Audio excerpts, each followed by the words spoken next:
Welcome to the childrensministry.blog podcast. Every episode, we share ideas, tips, and resources to help your children's ministry thrive. Okay, so today we're digging into some really practical stuff from childrensministry.blog.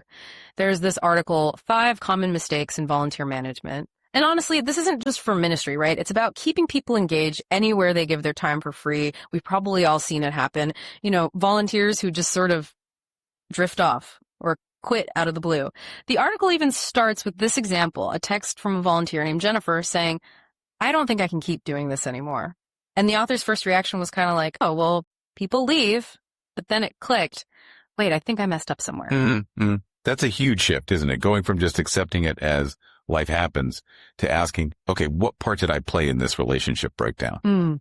So yeah, our mission here is really to unpack why volunteers might leave, looking past those surface reasons. We'll break down these common mistakes from the article so you can spot them, hopefully avoid them, and build, much stronger connections with your team. Right. Okay, so let's jump into the first one the author flagged. Treating them like employees when they're not. They talk about being maybe a bit too rigid, getting frustrated if someone was a few minutes late or forgot a small task. Like this other volunteer, Mark apparently felt like he was always getting in trouble for little stuff. Like the time the author got annoyed, he forgot to put chairs away. Yeah, and that's more than just being strict. It's about the fundamental difference, isn't it? Volunteers don't owe you perfection. They're doing you a favor, giving their time. It's not that transactional employer-employee thing. Yeah. Demanding that level of precision. It just doesn't fit the relationship. Exactly. Makes them feel like they're failing at a job they aren't even getting paid for. Which kind of connects to the second mistake, not telling people what you actually need. The author cops to just saying vague things like, oh, just help out with the kids. They assumed people would just figure it out. Right. Wing it. Yeah.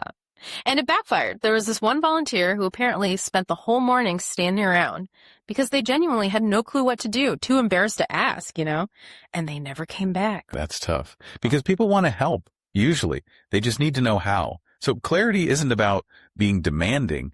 It's about enabling them, giving them the what and the how so they feel confident and frankly useful. Totally. Being specific, like, hey, I need you to help the kids with this craft. Here are the supplies, makes a world of difference. Absolutely. Okay, mistake number 3. Only talking when you need something. This one feels big. The author looked back at their texts with Jennifer, the one who quit. And it was all scheduling reminders or asking her to cover for someone else. Oof. Yeah. Purely transactional. Exactly. No, hey, how's your week? No, thanks so much for last Sunday. Nothing personal. But then they started sending just random encouragement texts or asking about people's families. And another volunteer, Sarah, actually said she keeps my texts because make her feel noticed. See, that's the relationship piece. It moves beyond just managing tasks or filling slots. It's about showing you actually care about them as human beings, not just resources. Yes. That builds loyalty way more than just reminders. For sure. Okay, number 4 is kind of linked. Throwing them in without preparation. The author admits to just saying, you'll be fine, and walking away, even when a volunteer was clearly nervous. Like the person who was terrified of craft time because they'd never worked with kids before. They just ended up stressed and didn't enjoy it at all. Yeah, and preparation isn't just about making things run smoothly, though it does that too. It's about preventing that feeling of failure or incompetence. When someone feels equipped, they feel competent, they have fun, they want to come back. It's basic, but easily missed. So true. Okay, the last one, mistake number 5, and maybe the worst, as the author puts it, taking your best people for granted. This is about those super reliable volunteers like Jennifer again. The author just kept piling stuff onto her. The go-to person. The go-to, exactly. Counting on her for everything, but never actually checking in like, hey, is this too much? Are you okay?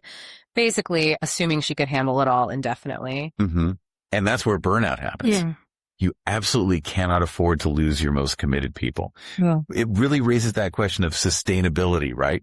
You have to actively protect them, sometimes even from their own willingness to say yes, because they might not protect themselves. Wow, yeah. So pulling it all together, the big takeaway from Kids Ministry blog seems really clear. It's like they said, volunteers don't leave because the work is too hard. They leave when they feel used, not appreciated. Exactly. Or that other line. They don't leave because they don't care about the kids. They leave when they feel like a warm body, not a valued team member. It just boils down to the relationship, doesn't it? It really does. And the article also touches on remembering that different people need different things, right? Some want clear direction, some thrive with freedom, some like a challenge, others want a simple, defined role. The key is knowing your people. The ones who stayed, the author noted, were the ones who felt valued, connected, and equipped. And we should probably remember the real cost when a good volunteer leaves. It's not just the hassle of finding someone new. You lose that connection they built with the kids, their specific knowledge. Other volunteers see the turnover, kids get attached, and then the adult is just gone. It sends ripples, definitely. Sure. So maybe the question for you listening is, how are you actively nurturing those relationships with the people giving their time and energy, whether they're paid or not? What's maybe one small thing you could change even this week to make sure they feel genuinely seen, valued, and equipped? Yeah, that's a great challenge because like Kids Ministry blog points out, managing volunteers well isn't just, the nice thing to do. It's about building something that lasts, something that actually fulfills its purpose. Thanks for listening. To find more ideas, tips, and resources, go to kidsministry.blog. We'll see you next time.